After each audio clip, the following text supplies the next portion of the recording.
Class 11 की physics बहुत ज्यादा टफ लग रही है ना, तो टेंशन की बात नहीं है, क्योंकि आज 4 स्टेप का एक ऐसा प्रोसेस बताऊंगा जिसकी मदद से क्लास 11 की फिजिक्स तुम्हें पूरी तरीके से समझ आने लग जाएगी। पढ़ने का एक ऐसा तरीका बताऊंगा जिससे कि फिजिक्स में तुम्हारा एक नंबर नहीं कटेगा, और ये जो तुम्हें जो फिजिक्स में इंटरेस्ट नहीं आ पा रहा है, फिजिक्स के न्यूमेरिकल सॉल्व नहीं हो पा रहे हैं, ये सारी प्रॉब्लम इन 4 स्टेप के अंदर खत्म हो जाएगी। सो हाय एवरीवन, मेरा नाम है Prashant, mentor of thousands of students, और आप देख रहे हैं EXP hub 11th and 12th। सबसे पहले तो कैसे हो आप सभी, कैसी चल रही है आपकी क्लास 11th? मुझे पता है यार बहुत सारी परेशानी आ रही होंगी, थोड़ा थोड़ा चीजें नहीं आ रही हैं, टफ लग रहा है। जब क्लास 11th की फिजिक्स स्टार्ट हुई थी तब तो आपको सारी चीजें आसान लग रही थी, मजा आ रहा था करने में, बट हुआ क्या, धीरे धीरे धीरे जैसे जैसे नए नए चैप्टर्स आने लगे तो आपके दिमाग से सारी चीजें निकलने लगी और आपको लगने लगा कि यार फिजिक्स तो बहुत ज्यादा टफ है, फिजिक्स तो हो ही नहीं पा रही है, आखिर क्या स्ट्रैटेजी है फिजिक्स को पढ़ने की? तो टेंशन मतलब मैं हूं ना यहाँ पर, टेंशन की बात नहीं है। सबसे पहले इस वीडियो को बनाने से पहले आप जैसे क्लास 11th के कई स्टूडेंट से मैंने बात करी और उन सबकी प्रॉब्लम मैंने नोट डाउन करी। मैंने उनसे बात करी कि देखो फिजिक्स में क्या क्या प्रॉब्लम आ रही है, मुझे वो बताओ, फिर उन सारी प्रॉब्लम्स के सॉल्यूशन में एक एक करके तुम्हें बताऊंगा। तो इतने स्टूडेंट से बात करने के बाद मुझे पता चली मेजरली 3 या फिर 4 प्रॉब्लम। सबसे पहली प्रॉब्लम जो कि हर एक बच्चे की आ रही थी वो थी न्यूमेरिकल सॉल्व ही नहीं होते। भैया थ्योरी समझ आ जाती है, क्लास में पढ़ा रहे हैं समझ आ गया, बट न्यूमेरिकल बनते ही नहीं है। काइनेमेटिक्स हो गया, NLM हो गया, इन सबके न्यूमेरिकल करते करते दिमाग खराब हो गया, बट न्यूमेरिकल जो कि है बन ही नहीं पा रहे हैं, सॉल्व ही नहीं हो पा रहे हैं। चलो आज इसका सोल्यूशन बनाते हैं। दूसरा डाउट, एनसीईआरटी समझ नहीं आती है। भैया 10वीं तक की एनसीईआरटी तो समझ आ जाती थी, बट जैसे 11th की एनसीईआरटी आई है ना, तो फिजिक्स की मैं बुक खोलता हूं या बुक खोलती हूं और कुछ समझ नहीं आता, इतनी टफ लैंग्वेज है। बिल्कुल टफ लैंग्वेज है, इसका भी सोल्यूशन देता हूं। और लास्ट और सबसे बड़ा डाउट है कि क्लास में सब समझ आता है बट नए क्वेश्चंस नहीं होते। ऐसा कितनी बार आपके साथ होता है कि आप जब पढ़ रहे हो क्लास के अंदर, आपके ट्यूशन टीचर ऑनलाइन क्लासेस के अंदर, ऑफलाइन कोचिंग के अंदर आप पढ़ रहे हो, समझ आ रहा है, सब कुछ समझ आ रहा है, आपको लग रहा है हाँ ठीक है ठीक है ठीक है, आज तो सब समझ आ गया, पर जैसे ही आप घर गए और आपने एक नया क्वेश्चन सॉल्व करा, नए क्वेश्चन को देखते ही आपका दिमाग बंद था। आपको ये समझ नहीं आ रहा कि सॉल्व कैसे होगा, इसमें अप्रोच क्या लगेगी, फॉर्मूला कौन सा लगेगा, आपको कुछ समझ नहीं आ पाता। होता है ना ऐसा। इन सारी प्रॉब्लम का एक एक करके 4 स्टेप के अंदर इलाज आपको बताता हूं। बट देखो मैंने इतने स्टूडेंट से बात करी और एक कॉमन मिस्टेक जो कि हर एक स्टूडेंट कर रहा है वो पता है क्या है? फिजिक्स के न्यूमेरिकल को गलत तरीके से सॉल्व करना। देखो थ्योरी वगैरह तुम एकदम सही तरीके से समझते हो, बट न्यूमेरिकल ना तुम गलत तरीके से सॉल्व कर रहे हो। कैसे समझाता हूं, देखो आप क्या करते हो न्यूमेरिकल सॉल्व करने के लिए, इमेजिन करो एक आपकी नोटबुक है, एक आपकी नोटबुक है जो कि आपके नोट्स, जो कि आपको कोचिंग या ट्यूशन के अंदर नोट्स आपको लिखवाए जाते होंगे, ठीक है, वो आप लेकर बैठते हो। बगल में आपने खोल रखी है एक बुक जिसके अंदर है क्वेश्चन, है ना, बगल में आप एक बुक लेके बैठते हो, मान लो इसके अंदर है क्वेश्चन। अब आपने देखा क्वेश्चन, क्वेश्चन में मान लो एक डिफरेंट सा क्वेश्चन था, आपने देखा, अब आप क्या करोगे, आप खुद का दिमाग नहीं लगाओगे, आप क्या करते हो, अब आप क्वेश्चन देखते हो, फिर आप नोट्स के ऊपर आते हो और नोट्स के ऊपर नोट्स उठाकर देखते हो क्या ये इस टाइप का क्वेश्चन हमें क्लास के अंदर कराया था। आप पन्ने पलटने लगते हो और आप देखते हो अच्छा अच्छा अच्छा अच्छा ये एक इस टाइप का क्वेश्चन कराया था, अच्छा इसके अंदर ये वाला फॉर्मूला लगाया था, फिर वो सेम फॉर्मूला उठाते हो, इस क्वेश्चन को सॉल्व करते हो और खुश हो जाते हो, है ना। और कुछ क्वेश्चन ऐसे होते हैं जो कि तुम्हें अपने नोट्स के अंदर नहीं दिख पाते, तो तुम्हें लगता है कि ये तो टीचर ने कराया है नहीं, और उसके ऊपर तुम सर्कल मार्क कर लेते हो और बोलते हो ये तो मैं कल क्लास में जाकर पूछूंगा या पूछूंगी। यही कर रहे हो ना, ये तरीका बहुत बेकार है यार, ये तरीका बहुत बेकार है। इस तरीके में तुम समझ कुछ नहीं रहे हो, तुम रट रहे हो, तुम रट रहे हो। तुम क्या कर रहे हो, तुम अपना दिमाग नहीं लगा रहे हो, तुम क्वेश्चन देखकर नोट्स पे आ रहे हो, फिर देख रहे हो कि टीचर ने क्या अप्रोच से सॉल्व कराया था और उसके बाद उस सेम अप्रोच को कॉपी पेस्ट कर रहे हो।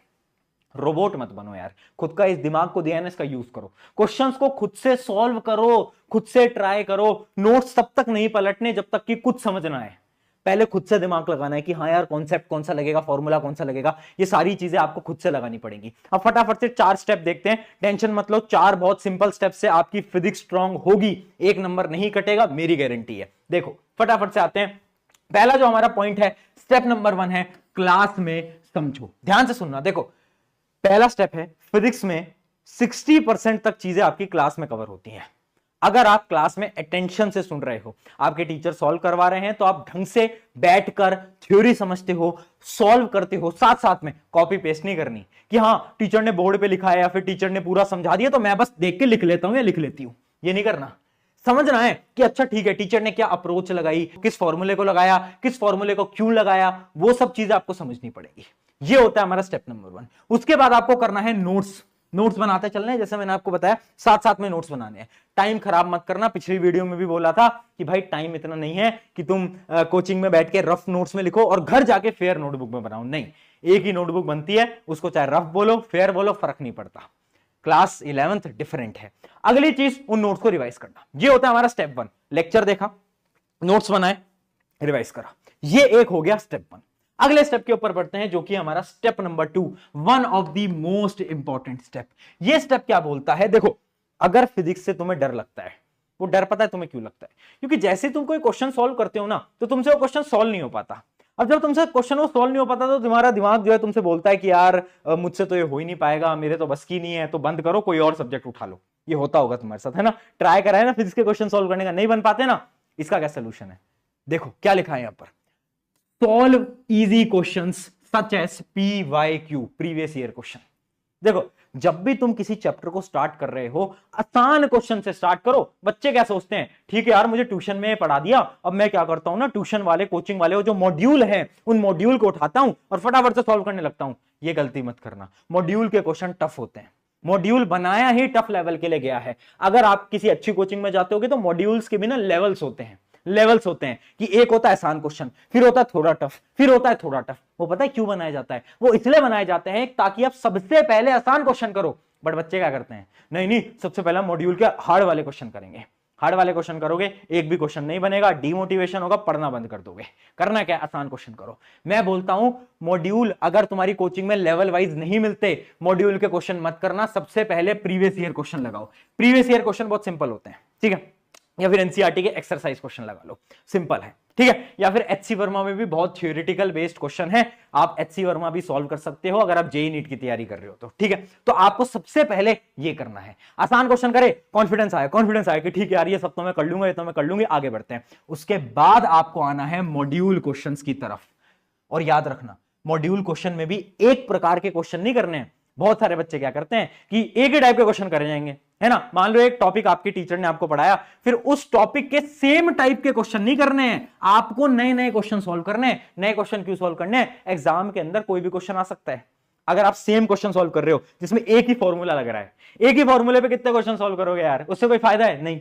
अपने दिमाग को अगर तुम्हें अच्छी तरीके से ट्रेन करना है तो नए क्वेश्चन लगाओ, सबसे पहले आसान, फिर मॉड्यूल, फिर उसके बाद नए क्वेश्चन ट्राई करो। यह है स्टेप नंबर 2। क्लियर, बहुत इंपॉर्टेंट स्टेप है, इससे करोगे फिजिक्स पढ़ने का ऑटोमेटिकली अंदर से मन करेगा। अगले स्टेप की तरफ बढ़ते हैं, स्टेप नंबर 3। ये स्टेप बोलता है सर्कल एंड स्टार स्ट्रैटेजी। ध्यान से सुनना, देखो मैं एक चीज आपको बता रहा हूं, इमेजिन करो आपकी एक बुक है, या फिर आप मान लो आपको कोचिंग में एक मॉड्यूल मिला हुआ है, ठीक है, ये आपका मॉड्यूल है या फिर ये आपकी कोई बुक है, ठीक है। अब आपने क्वेश्चन सॉल्व करना स्टार्ट करा, क्वेश्चन नंबर 1 आपसे हो गया, टिक लगा दो, एक बार में हो गया, टिक लगा दो, ठीक है। क्वेश्चन नंबर 2 आपको कुछ समझ नहीं आया कि भाई ये तो कैसे होगा, ये तो बिल्कुल समझ नहीं आ रहा, आपका डाउट आ गया, तो उस पर सर्कल मार्क कर लो, ठीक है। मान लो क्वेश्चन नंबर 3 आपसे वो क्वेश्चन हो गया, बट आपको ऐसा लगता है कि यार ये क्वेश्चन था ना, ये बड़ा अच्छा सवाल था, ये बड़ा एक डिफरेंट सवाल था, है ना, ये क्वेश्चन मैंने इस टाइप का क्वेश्चन कभी नहीं करा। आपसे हो गया बट आपको ऐसा लगता है कि बड़ा डिफरेंट सवाल था, तो उसके ऊपर ऐसे एक स्टार मार्क कर लेना। क्या मार्क कर लेना, स्टार मार्क कर लेना। तो अपने सारे क्वेश्चंस को 3 टाइप में तोड़ दो। एक वो जो कि आपसे पहली बार में हो गए, टिक करो, जो नहीं हुए सर्कल लगाओ, जो आपको लग रहा है कि ये तो बढ़िया क्वेश्चन था उस पर स्टार लगा दो। अब इससे क्या फायदा है, ये जितने भी सर्कल वाले क्वेश्चन है, अगले दिन जाओ ट्यूशन में डाउट पूछो। पहली चीज तो डाउट पूछो, पिछली वीडियो में भी बोला था इंट्रोवर्ट मत बनो यार, इंट्रोवर्ट बनने से आपका घर नहीं चलेगा, समझ पा रहे हो। इंट्रोवर्ट बनने से कोई फायदा नहीं होगा। मुझे पता है अंदर से एक फीलिंग आती है कि यार मैं कैसे अपने टीचर से जाकर डाउट पूछूं। पैसे दे रहे हो यार, पैसे दे रहे हो यार, डाउट नहीं पूछोगे तो कैसे चलेगा। कितनी फीस तुम्हारे पेरेंट्स दे रहे हैं, तो डाउट पूछो, प्लीज डाउट पूछो। ये जितने भी सर्कल वाले क्वेश्चन है डाउट पूछने पड़ेंगे। मुझे पता है डाउट, अगर आप ऑफलाइन में जाते हो ना तो डाउट के बाहर से लाइन लगती होगी, सारे टॉपर खड़े होते होंगे और तुम्हें डर लगता होगा कि यार मेरा डाउट अच्छा नहीं हुआ तो मेरी बेइज्जती ना हो जाए। किसी की बेइज्जती नहीं होगी, किसी को फर्क नहीं पड़ता कि तुम क्या कर रहे हो, तुम क्या कर रहे हो। एक टॉपर का माइंडसेट पता है क्या होता है, उसको फर्क भी नहीं पड़ता कि अगल बगल में कोई क्या डाउट पूछ रहा है, उसे खुद के डाउट से मतलब होता है। तो इसलिए डाउट पूछो। और ये जो स्टार वाले क्वेश्चन है ना, इनको बाद में रिवाइज कर लेना। जब भी उस चैप्टर का टेस्ट हो तो ये जो स्टार वाले क्वेश्चन है ना, इनको एक बार देख कर जाना, क्योंकि ये क्वेश्चन थोड़े अलग थे, तो इन क्वेश्चन को आप रिवाइज कर सकते हो। तो ये होता है आपका सर्कल स्टार स्ट्रैटेजी। याद रखना, डाउट पूछने हैं और स्टार करते रहना वो क्वेश्चंस जो कि आपको लगता है अच्छे लेवल के क्वेश्चन है, ठीक है। ये हो गया हमारा स्टेप 3। यहां तक सारी चीजें आपकी डन हो गई। एक फाइनल स्टेप आता है आपका मेक शॉर्ट नोट्स। इमेजिन करो एक चैप्टर पूरा आपने पढ़ लिया, कोचिंग के अंदर, ट्यूशन के अंदर उसके नोट्स भी बना लिए। अब आपको क्या करना है, उस पूरे चैप्टर के शॉर्ट नोट्स बनाने हैं। फिजिक्स के अंदर शॉर्ट नोट्स कैसे बनते हैं? फिजिक्स के अंदर शॉर्ट नोट्स बनते हैं फॉर्मूला, ज्यादा से ज्यादा फॉर्मूला लिखो, जितने फॉर्मूला उस चैप्टर के अंदर है सारे फॉर्मूले को short short short short short के अंदर लिख दो, ठीक है, सारे फॉर्मूले लिख दो। फायदा क्या है, एग्जाम से पहले जब भी आपके ट्यूशन कोचिंग स्कूल के अंदर टेस्ट होगा, उस फॉर्मूला शीट को आपको बस रिवाइज करना है और पेपर देने जाना है। समझ पाए? तो इस वजह से केमिस्ट्री फिजिक्स दोनों के अंदर आपको ऐसे शॉर्ट नोट्स बनाने हैं जो कि आपकी मदद करेगा। तो ये हो गया आपका पूरा का पूरा फिजिक्स की स्ट्रैटेजी। एक चीज मैं बता देता हूं, physics is all about practice. अगर आप इस पेन को नहीं घिसोगे, अगर आप क्वेश्चन सॉल्व नहीं करोगे, भैया नहीं हो पाएगा। कितनी मेहनत कर लो, कितना ही रट लो, नहीं हो पाएगा। जब तक आप पेन से मेहनत नहीं करोगे, नहीं हो पाएगा। मेहनत लगानी पड़ती है, थोड़े बहुत क्वेश्चन सॉल्व करने पड़ेंगे, नए नए क्वेश्चन करने पड़ेंगे। और एक चीज मैं बता देता हूं, अपने दिमाग से डर निकाल दो। जब डर निकलेगा ना फिजिक्स का, सारी चीजें आसान होंगी। बहुत सारे बच्चे हैं जो कि मेडिकल की तैयारी करते हैं और डरते हैं कि फिजिक्स बहुत टफ है। टफ नहीं है बेटा, टफ नहीं है।